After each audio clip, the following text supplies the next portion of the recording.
Alors, l'élément déclencheur, c'est le choix de rester dans les estrades ou d'aller sur la glace et de faire profiter ma communauté de l'expérience politique que j'ai, sociale et économique là, que j'ai acquis au cours des dernières 35 années. Mmh. Justement, vous avez mentionné un peu, certains, champs que vous aimeriez, aller peut-être améliorer, ajouter votre couleur. Quels sont justement ces grands objectifs-là de façon un petit peu plus précise? De façon précise, la conférence des préfets a sorti une étude récemment qui fait la démonstration claire qu'on n'obtient pas notre juste part du gouvernement du Québec par rapport à ce qu'on rapporte au gouvernement du Québec. Alors, on n'arrive pas à donner, à être réellement une terre d'accueil et qu'on puisse avoir les services nécessaires pour la population qu'on veut desservir. Alors là, on a un problème d'attraction et de rétention parce qu'on n'est pas capable de répondre aux services.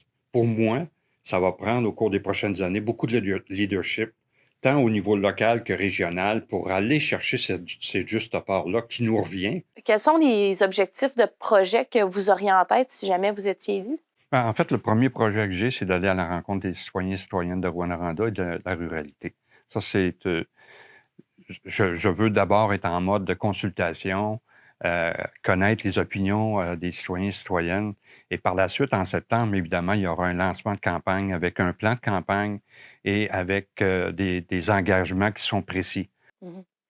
Vous allez, affronter un candidat qui vraiment a déjà à l'interne du conseil municipal. Comment vous voyez un peu ce défi-là de justement être opposé à quelqu'un qui connaît peut-être encore plus les dossiers qui sont déjà en cours, à la ville de Ben, moi, je vois Rouyn-Noranda? pas ça comme je pense que Rouen-Noranda méritait, à tout le moins, qu'on ait une élection, une vraie élection, là, qu'on ait des débats.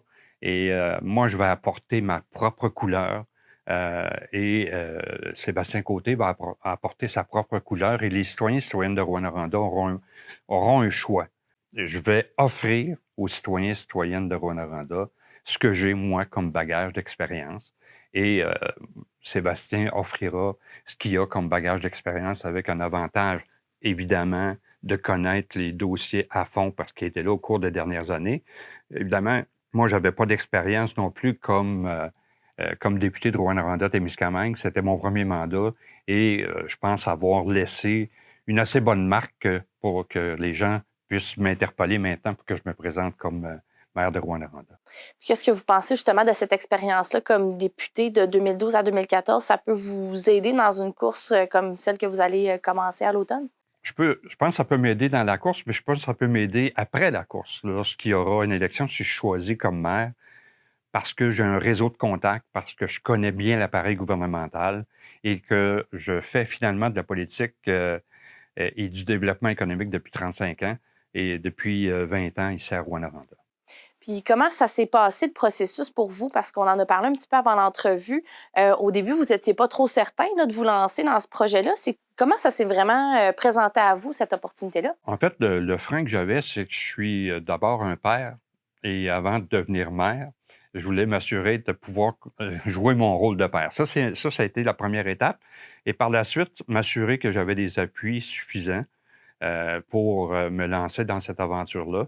Et finalement, ben, après toutes ces vérifications-là, puis après m'être interrogé, est-ce que c'est vraiment ça que je veux? Est-ce que j'ai l'énergie nécessaire pour donner aux citoyens de Rouyn-Noranda, aux citoyens de Rouyn-Noranda, ce qu'ils méritent, enfin? La réponse a été oui.